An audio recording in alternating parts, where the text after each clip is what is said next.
Hi hello నమస్తే, welcome back to Uma's kitchen. ఈరోజు వీడియోలో గోంగూర పప్పుని కమ్మగా రుచిగా ఎలా చేసుకోవాలో చూద్దాం. ఒక్కసారి ఈ విధంగా చేసి చూడండి. పప్పుతోనే రైస్ మొత్తం తినేస్తారు, అంత బాగుంటుంది.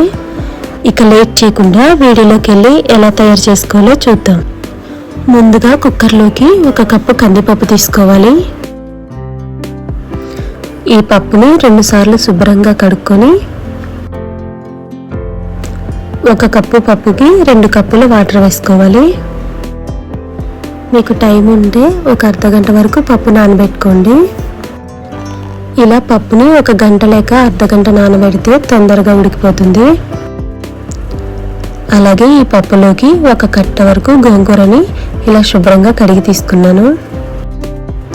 కడిగిన తర్వాత గోంగూరని ఇలా సన్నగా కట్ చేసుకోవాలి. ఇలా గోంగూర మొత్తం వేసిన తర్వాత 1 పెద్ద ఉల్లిపాయల్ని ఇలా పొడుగు ముక్కలుగా కట్ చేసుకోవాలి. అలాగే 4 పచ్చిమిరపకాయలు కూడా ఇలా చీరికలుగా కట్ చేసుకోవాలి. ఇప్పుడు 1/2 స్పూన్ పసుపు వేసుకోవాలి. కుక్కర్కి మూత పెట్టుకొని మీడియం ఫ్లేమ్లో 4 విజిల్స్ వరకు రానివ్వాలి.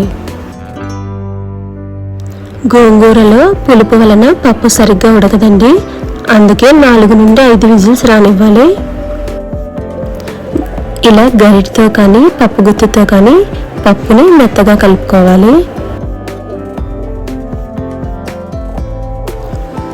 ఇప్పుడు కొంచెం చింతపండు రసాన్ని వేసుకోవాలి.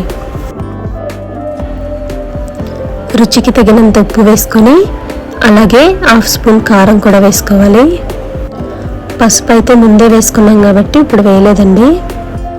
ఒకవేళ మీరు ముందుగా పసుపు వేయకపోతే ఇప్పుడు 1/2 స్పూన్ పసుపు వేసుకొని పప్పును మొత్తం బాగా కలిసేటట్టు కలుపుకోవాలి.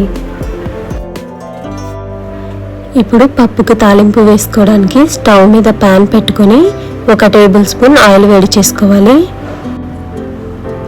ఆయిల్ వేడైన తర్వాత దంచిన వెల్లుల్లి రేఖలు 4, జీలకర్ర, ఆవాలు 4 ఎండుమిరపకాయ ముక్కలు, కొంచెం కరివేపాకు వేసుకుని తాలింపును వేయించుకోవాలి. ఇలా తాలింపు వేగుతున్నప్పుడే చిటికెడు ఇంగువ వేసుకొని లో ఫ్లేమ్లో వేయించుకోండి.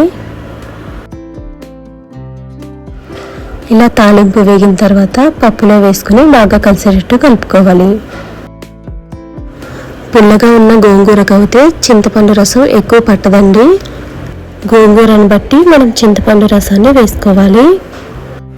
ఇలా చివర్లో సాల్ట్ రుచి చూసుకొని సరిపోకపోతే వేసుకొని కలుపుకోండి. అంతేనండి, ఎంతో కమ్మకమ్మగా ఉండే గోంగూర పప్పు రెడీ అయిపోయింది. గోంగూర పప్పు అందరికీ తెలిసిందే కానీ ఒకసారి ఇలా ట్రై చేసి చూడండి. ఇలా వేడి అన్నంలో పప్పు వేసుకొని కొంచెం నెయ్యి వేసుకుంటే చాలు, చాలా బాగుంటుంది. అంతేనండి, వీడియో నచ్చినట్టయితే లైక్ చేసి కామెంట్ చేయండి. మరిన్ని ఇలాంటి టేస్టీ అండ్ హెల్తీ రెసిపీస్ కోసం ఉమాస్ కిచెన్ ఛానల్ని సబ్స్క్రైబ్ చేసుకోండి. Thank you.